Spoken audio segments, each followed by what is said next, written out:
Welcome back to another deep dive. Good to be here. Today, we're getting into a question that's, well, it's pretty complex, often quite contentious. Yeah, definitely. Do Christians and Muslims worship the same God? That's the big one. Mm. So our mission today is to really unpack that, look at the theology, the history, the different views within Christianity itself. And we're using a pretty detailed analysis, right? Yeah. Focusing on Orthodox Christianity, Catholicism, Islam, and how they see God. Exactly. It digs into those distinctions. And, this isn't just some dusty old theological debate. No, not at all. Our source material actually points out how relevant it is right now. There was that three-way debate on Tim Pool's show. Oh, yeah, with Jay With- Dyer, Timothy Gordon, Aid Mattis. That one. It basically threw this exact question right into the online conversation, sparked a huge amount of discussion. It really did. Yeah. Shows it's still a live wire. So that's what we're digging into. Right. And the idea isn't just to list beliefs, but to get into the why. Why these different views. We'll pull out the core ideas, maybe some surprising links from the material we have. Definitely going beyond just surface-level comparison. For sure. Get into the foundations. Okay, let's jump in then. The analysis we're working from, it starts with Roman Catholicism. It suggests mainstream Catholicism has accepted their God as the same as Mohammed's. Yeah, that's the starting point. So what does that actually mean in practice for Catholics? Well, it's not just a vague feeling. The analysis points to authoritative sources, like Lumen Gentium, from Vatican II. Right, a major document. Exactly. And Section 16, it says pretty clearly that Muslims, and I'm quoted roughly here, professing the faith of Abraham, along with us, adore the one and merciful God, who on the last day will judge mankind. Adore the one God. That's quite explicit. It is very direct. And it wasn't just in documents, was it? The source mentions some interesting anecdotes. Pope John Paul II. Yeah, reportedly kissing a Quran. And also, during a visit to Jordan, to Wadi al-Qarar, he apparently asked St. John the Baptist specifically to protect Islam and the people there. Wow. That feels like more than just theological agreement, almost a gesture of shared piety. It certainly looks that way. Exactly. But, and this is the big but in the analysis, there's nuance. Even if Catholics believe it's the same God, Islam itself isn't seen as salvific. Meaning It's not considered a path to salvation through that faith. Mm. From the Catholic perspective, Muslims, maybe like Protestants in their view, are considered defective in their knowledge and worship. Ah, okay. So same God, but not the correct or complete worship for salvation. That seems to be the position described. And the author of our source material actually critiques this, calls it potentially confused and contradictory. So. Well, if you worship the same God, but you don't recognize Muhammad as a prophet, it creates a tension. And the source also suggests the Catholic bar for shared worship might be quite broad. Maybe just belief in a creator God or force. It points to statements about Hinduism in Nostra Aetate as another example of this wider embrace. Okay, so that's the Catholic angle presented in our source, but then there's the Orthodox view. And this is where things get really interesting, as the source frames it. Because the author, who is Orthodox, flat out says, Orthodox Christians do not worship the God of Muhammad. A total contrast. A very stark contrast. And it's deeply theological. It goes back to the Orthodox understanding of the Trinity, God the Father, and crucially, the divine energies. Divine energies. Explain that a bit. Basically, the uncreated operations or activities of God through which he interacts with the world is a core part of Orthodox theology. Okay. And because their understanding of God, especially the Trinity and these energies, is so specific, it means from their perspective, any other conception of God, even the Catholic one, let alone the Islamic one, is fundamentally different. So no common ground on the object of worship itself? According to this source, no. It explicitly says there's no G-God to which all the Abrahamic faiths are united by in worship. And it goes further. Ooh. It claims the Orthodox view is that Orthodoxy is the only truly Abrahamic faith. Wow, that's a strong claim. It is. And it connects back to Muhammad. The source makes this point.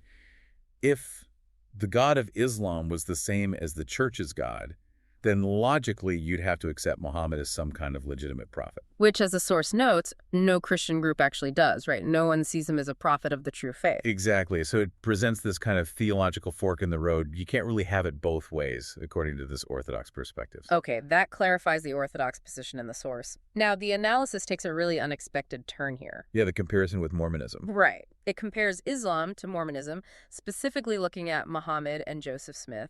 what are the parallels the author draws? They seem quite surprising. They are quite surprising on the surface. The source highlights several things. Both Muhammad and Joseph Smith claimed an archangel, Gabriel, visited them with new revelations. Okay, angelic visitations. Both faiths teach that Christ's original message got corrupted. For Islam, it was the scriptures. For Mormonism, it was sacred tradition. So, a restorationist idea in both. Kind of, yeah. Leading to God giving a final revelation to a new, chosen people, Arabs in Islam, white Americans in early Mormonism, according to the source. Anything else? Both founders permitted or encouraged polygamy, at least initially.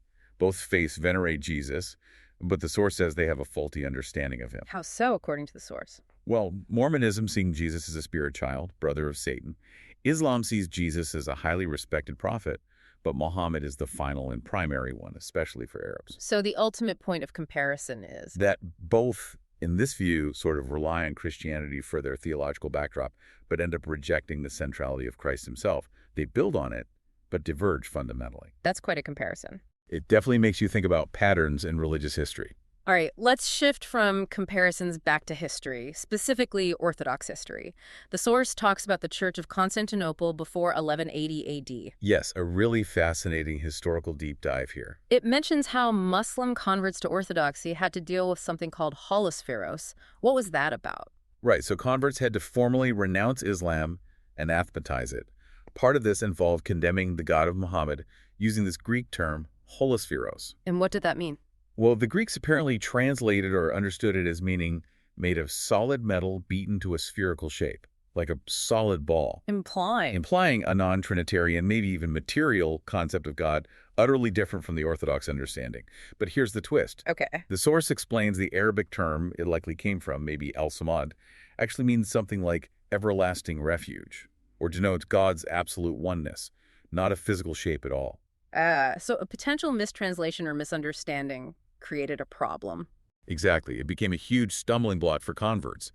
They felt they were being asked to condemn God because they didn't grasp that this holospheiros concept wasn't their understanding of Allah, nor the Christian God.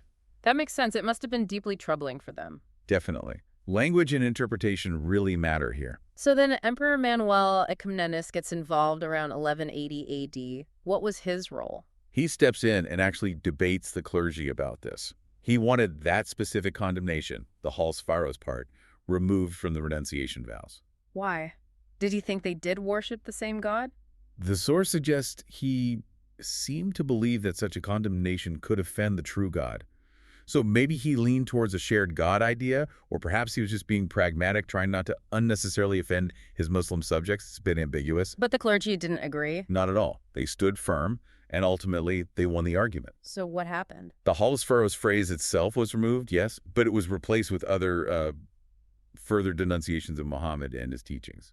So they removed the potentially misunderstood term about God's nature, but kept the core theological separation by condemning the prophet. Precisely. The source frames it as the church being victorious over the emperor, ensuring that the fundamental theological line between Orthodoxy and Islam remained very clear, even if expressed slightly differently. That's a powerful historical example of the church drawing a line. It really underscores how central that specific understanding of God was and is for Orthodoxy. Yet, despite that history, the source notes that even in modern times, some Orthodox leaders have made statements that sound, well, more conciliatory, like suggesting some common ground. Yes, it brings up this contemporary complexity. There are examples cited, like Patriarch Kirill speaking to a Russia-Islam group. What did he say? He apparently stated that Orthodox Christians and Muslims know and confess that God is the true creator and the only lawmaker, suggesting they can cooperate on moral issues. Okay, common ground on creator and morality.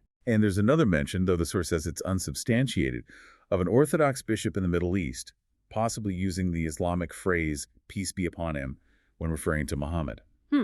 So how does the author of our source interpret these kinds of modern statements? Well, first, there's acknowledgement that Orthodox communities, especially in places like Greece, the Middle East, Russia, have lived alongside Muslims for centuries due to history, conquests, etc. There's lived experience there. Right, practical coexistence. But the author views these kinds of ecumenical-sounding statements as erroneous. They see them as potentially touching on the heresy of ecumenism. Ecumenism as heresy, meaning, In this context, meaning interfaith dialogue or actions that, in the author's view, blur essential doctrinal lines or compromise core teachings.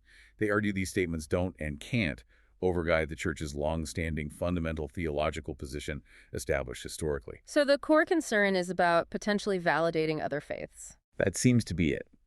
The author worries that when Christian leaders speak of a shared God with Muslims or Jews, it creates an ecumenical link that might unintentionally suggest Islam or Judaism are authoritative bodies for Christian theology. Implying that real unity can only come through conversion. Yes, the author argues true union requires conversion, not what they term ecclesial unions, which sounds like attempts at formal unity without everyone actually being on the same theological page. And the author's final point on this is quite direct, isn't it? It is. The argument is that affirming what they see as theological error could actually discourage Muslims from exploring Christ and the Church. How so? The suggestion is that such ecumenical statements might signal a weakness and uncertainty in the Christians' own beliefs, making their own faith seem less distinct or compelling. Okay. So we've journeyed through quite a bit here. The Catholic position, the strong Orthodox counterargument, that unexpected Mormon comparison, the deep dive into 1180. Yeah, a lot of different angles. Contrasting views within Christianity itself, the historical weight. So, wrapping this up, what's the key takeaway for you, the listener, trying to make sense of all this in today's world? I think the source material leaves us with a really crucial, maybe challenging final thought. It's about the difficulty in distinguishing between, say, an erroneous worship of God, maybe worshiping the true God, but imperfectly, and the worship of a false God that just happens to share some attributes with the true God. That's a fine line. It is, especially when new interpretations or interfaith efforts come up. What this deep dive really shows is how fundamentally different understandings of God's very nature, the Trinity, energies, revelation, can lead to completely opposite conclusions about whether different faiths are pointed towards the same ultimate reality. So it forces us to think about what same God even means. Exactly. And the implications aren't just theological puzzles. They touch on interfaith relations, dialogue, and even, the core identity of what it means to belong to a particular faith. It's something to really mull over.